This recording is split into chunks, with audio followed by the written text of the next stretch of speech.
What's up, YouTube? Welcome back. It's been a while. We've been luckily very busy here. And on this video today, we're gonna talk about this little $3,000 hottie, the Blackmagic Pyxis 6K.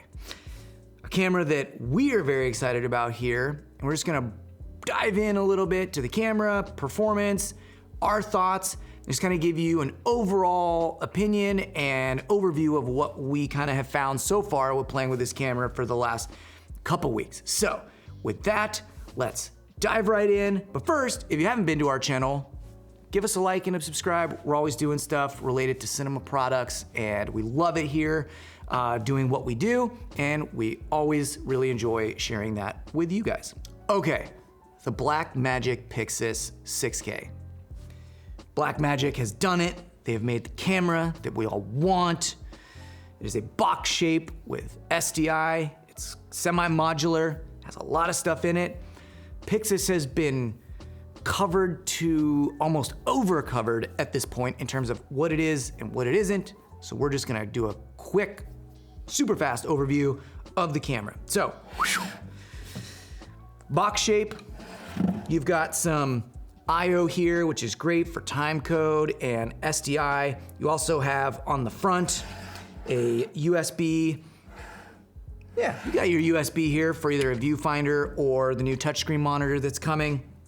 So basically you have two controllable outputs for monitoring and signal, which is really great. And is a one step up from, say, something like the Komodo that kind of has two if you count their pogo pin connectors if you really want to get into that, but realistically, two is the bare minimum of outputs that should be on any cinema camera, and they should be able to do two different things because sometimes different people need different things. So it's a really great addition for this camera. It's in the traditional box shape, which makes it really nice and easy to use. It has, a really big screen here that will give you, all of your menu settings, and this is kind of your main navigation for this, as well as a bunch of hard buttons and stuff as well. So 6K, 3x2 sensor, comes in a few mounts, PL, EF, or L. We've gone with the L mount because we were like, we really want to see different adapters on the camera to make it the most modular it can be. So we've gone with L here, and that's what you're seeing. Also, got two audio inputs, which we'll get into a little bit later, some Ethernet power. This runs on CF Express Type B. And again, a full 3x2 6K sensor that shoots a variety of B-RAW flavors, which can go direct to Resolve as well as other NLE platforms for your editing. This camera, they claim, is pretty good dynamic range. We've tested it, it is, we love it.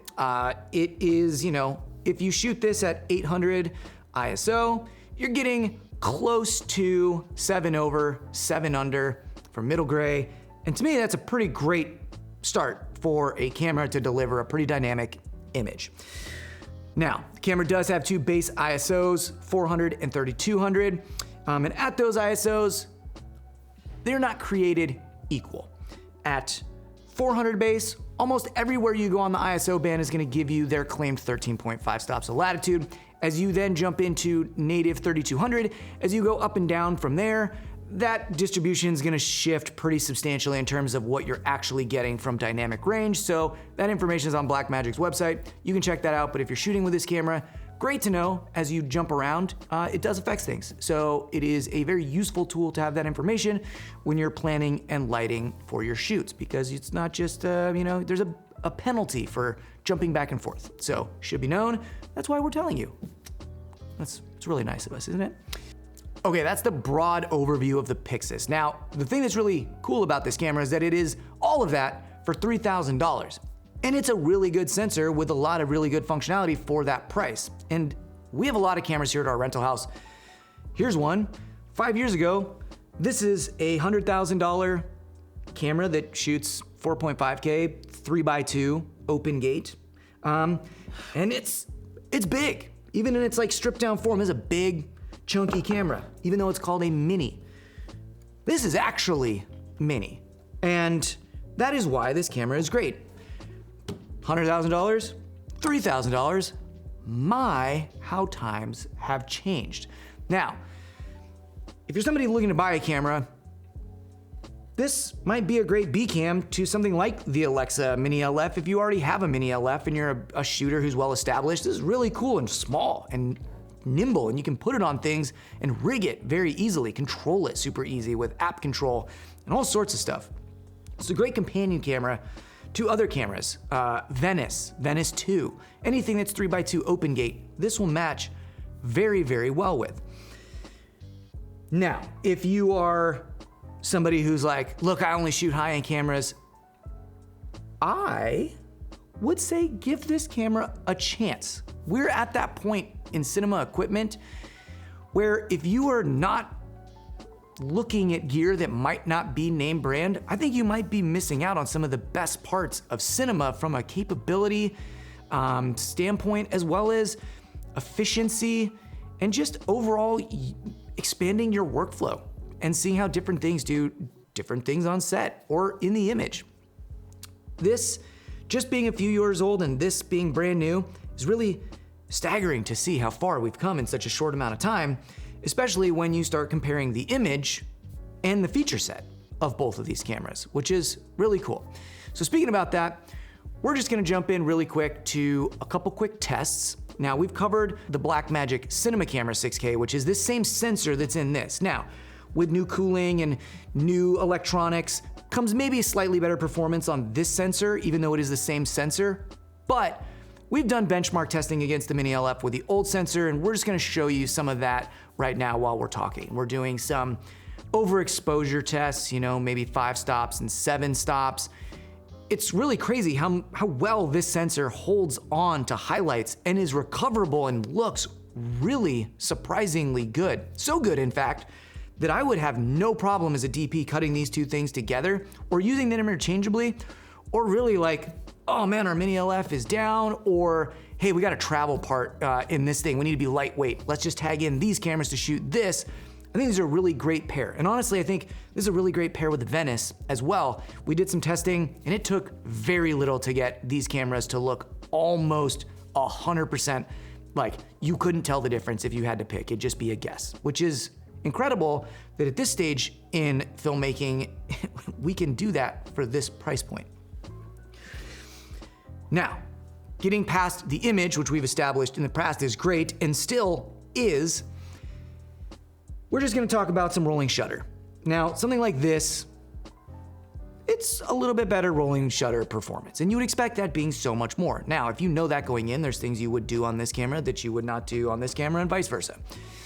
But that being said, this camera retains some gyro information, and if you are in Resolve, you can go in and clean up a lot of that rolling shutter artifacting, which is actually a really cool thing that Blackmagic is doing to make this camera a little bit more usable when it comes to, using it for some fast motion whipping, longer lenses, stuff like that. So really great from there. Now, let's just jump into a quick audio test. What you're gonna see is just shooting me talking on the Pyxis, going straight into camera with a Schoeps CMIT 5U that's right up here. So we're just gonna listen to that and just see how preamp sound going straight in on the camera.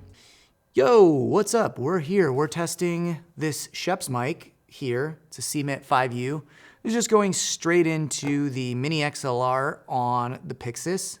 Is worth noting, if you want phantom power is only over the one Mini XLR on the front of the camera. The 3.5 mic jack does not have phantom power, so if you're looking for a phantom power microphone, you can only do it in one of the two inputs on the camera. So that is straight into camera with the Schoeps CMIT 5U. Okay, that is the sound. What do you think? Good or bad? You decide. Sometimes you need to run into camera, sometimes you don't. The fact you can is better than not being able to at all. So there's that. Now, moving on to rigging.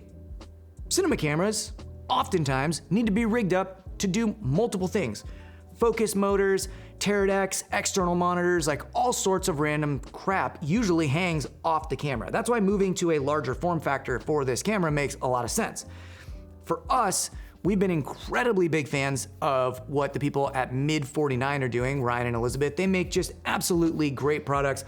That's why we have outfitted this camera with their cage system, which I think is incredibly lightweight, super robust, feels very secure, and a really good value for the price for what it offers. You've got rosettes that are removable, and you've got NATO rails on both sides here that can reposition any way you need them. We actually use this a lot for handles in a tight run and gun shooting scenario. But then if you were on a different shoot, you could reposition this up top and have your tear deck on a NATO rail that can go up, down, any way you want. They also make a really nice XLR module that plugs in to convert the different sides of audio, one in front, one in back, into just one nice convenient place, and full-size XLRs. So in case you're on set with your sound person, not every sound person even still has like mini XLR cables to go into cameras. So this is a really nice benefit there, as well as these base plates being super robust and the top handle being a very nice addition to slide forward, back, move, no problem. Now, one thing on this camera, when we're talking about this gigantic screen that is here, at first when I saw this camera, I was like, what a stupid thing. Why would anyone ever want a screen on the side? As an operator, you're not looking at the side. You're not like this, operating like that. It's like, why would anyone do that? And as I've spent more time with this camera, I have 3 things to show you and why I think this is actually a great thing. And the more I think about it, I'm like, every camera should have this. So first off, let's say you've got a wireless follow focus on here. You're working on a set with a first AC who's pulling focus wirelessly. Oftentimes, let's say he needs to come up and change media, she, they, whoever it is, they're coming up, change the media, and they need to get in and get out, and focus is wherever focus is. If you're getting to the media, oftentimes, you know, the DP or maybe a producer, director's like, hey, can you focus up on, and then you're like, what do? Am I running back to the monitor to pull? Am I just doing it off the barrel? At least here, if you're an AC coming up to work with a camera, if you're getting the media, it is very easy if you have your hand unit on your neck to just pull focus to wherever it needs to be and still get a reference image right on the side of the camera. And it's actually very helpful on set because myself, on stuff I've directed and shot, there has been so many times where it might be a 1 or 2 minute delay in between, you know, trying to do media and pull sharps and get things back and forth. And I think this really speeds up the process or gives the AC a way to do that very easily without having to like jump around, see the other monitors that might be on camera. It's just right there, exactly where you want to be, and in the interface where you're using the menu system. So I do very much appreciate that. Now, second, this one may have just come up in the last couple days, and I realized that I very much appreciate it. This monitor that's here, I find very color accurate. The stuff we are seeing on it and then bringing into Resolve once we put in 709 looks very, very similar on our Mac screen. You know, it's a, what is it, M2, M3 MacBook, and the screen looks great, looks very similar to what we're seeing on here. And I very much like that I have a reference monitor on camera that I know at any point, if I really need to, I can look and see if the colors are looking like I want them to, because on a camera like this, sometimes I have an on-camera monitor and sometimes I have an EVF. EVF is not that great of quality, and I feel like the monitors that you get, small HD, other monitors, even something as simple as what screen protector you're using can skew the color magenta or green, or make the colors just like not look that accurate or bright. Having an on-camera reference point that no matter what, I know I can look at that's gonna match what I'm getting recorded to the sensor is actually awesome.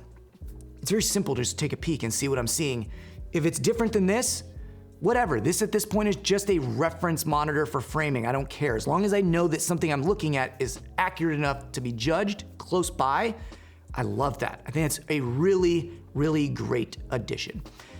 Now, for the third thing, we're just gonna take a couple minutes. What we're gonna do is we're gonna strip this camera down, and then I'm gonna tell you what the third thing I like, and maybe my most favorite part about this to date. And I've been having a lot of fun in this way. So we'll catch you back here in just a second. Here's the Pyxis in its smallest, most cute little tiny form. It is very small. Now, seeing this camera like this, the screen doesn't make a whole lot of sense. But Gayla and I were in here watching some reels and seeing some stuff. And then we were like watching a reel basically about the Pyxis and saw that it was in 9:16, like all reels are, and like a bunch of Instagram content. Like, tons of stuff you're seeing on TikTok. Like so many people are watching stuff in that format. Then, thinking about the Komodo, everything started to click into place, and it very much dawned on me that this right here is just a vertical Komodo with a much better screen. And from there, then we started having a lot of fun. Kind of rolled around, we're shooting stills, shooting video. We'll show you a still that I took of Galen. This was just like using the stills function, which is like right by where your thumb is. You know, you're here operating, you've got a record and a still and a record and a still. You know, you can put this in 9:16. You can almost get to a full square format. You can just run around, shooting right like here with your monitor just right down in front of you. And honestly, you know, running around outside, you know, we just put this at like an 11 and had a very deep stop, and it just felt kind of like a really high-end creator camera for content that you might put for social media, YouTube and TikTok, and you know, for people running in a very small thing, like this could just be on somebody's desk for something, or running around getting content. I mean, it's bigger than an iPhone for sure, but if this was your thing and you were just filming little videos on, this almost feels like a handy cam when you go vertical wise with it. And like, honestly, we immediately put a black and white LUT and shot at a deep T-stop and ran around outside and got some kind of old goofy looking footage. And I thought it was great. Honestly, I've been shooting for so long, it's hard anymore to find something that like makes me kind of excited. And to see something like this that is such a high quality image in something that feels kind of like a vertical handy cam, I got really excited and was like, oh, here's a new format that I don't shoot in a bunch. And if you are going straight to vertical, I mean, this is infinitely easier than anything else that's on the market, you know, in terms of a good raw image that is high quality, good resolution, high dynamic range that you can just like put on a tripod this way and you're shooting vertical video, everyone can see, and you still have an output to go to a monitor somewhere else. It is just so much fun. And honestly, this is probably what I'll shoot a lot of on here. Like we might just use this a bunch now for like reels and stuff because it's just so convenient to like run around with the body only with a tiny little lens. It's absolutely great and I love it. And I now appreciate the screen when I didn't fully appreciate it before. So another thing to mention about rigging is we here have basically converted a lot of our adapters to the Breakthrough Filters PL mounts. And this version here from Breakthrough is the L to PL, and they have an insert cartridge system. This is a variable ND that goes from, I think, 0.45 stops to 3.3, and it's very good and very color accurate, way deep into that range. And by far, I think this system has the best flange clearance, so it has the most ability to cover the widest amount of PL lenses. And to me, having this variable ND behind the lens changes the usability of this camera absolutely without a doubt, 100%, to a point where I feel like, oh, I don't need to run around with a matte box and ND and this and that and the other thing. It's just like a pain. We do that on our Raptors, our Komodos, and some Sony cameras as well as these. And this to me is just the best way to have this camera. And if you don't know about Breakthrough Filters, you should check them out. They make great stuff. It's a little more on the expensive side, but for what you get, there's not a price you can really pay to be able to use, let's say, 95% of the lenses instead of like 60% that are out there based on other cartridge systems that are in the market. So Breakthrough, variable ND, they also have polarizers and other effects filters you can put behind the lens, but we just love this. And one thing we wanted to note. That's it. That is our video on the Pyxis and some of our thoughts and findings and tests, and hopefully it was entertaining and or informative for you. And I think I will leave you with this. It's 2024. This is what we're getting for $3,000. A camera with a built-in monitor that shoots full frame 3x2 6K with a plethora of recording options from both spherical to anamorphic, with built-in sound, with great menus that comes with free editing software and color software, all for a price of $3,000. It is absolutely, in my opinion, a new benchmark of a really, really good camera that can hang with the best of them image-wise at a price point that is just so affordable. This might be the first time and the first camera that has really come in at a price point that is like, if you are an indie filmmaker, or even not, you can do a lot with this camera. And maybe moving forward, it makes more sense to have 10 of these on your set instead of one of a higher end camera. We're at that point now where the image is all pretty equal. Now for the price, that's where things really get interesting. And I think Blackmagic is doing a really great job. And this camera is the first of what I feel like is going to be a lot of really great cameras coming out from them, both their Ursa Cine 12K and their new 17K medium format style 65mm camera to go up with the likes of the Alexa 65. I really love this and honestly feel a little bit creatively inspired, which I haven't been for a while. And it's really cool that for somebody who's been doing this for almost 15 years now, still gets that feeling from something that doesn't cost an arm, a leg, a kidney, a child, a house, and your dog, but just $3,000. That is really great. Thanks for watching. We'll catch you on the next one.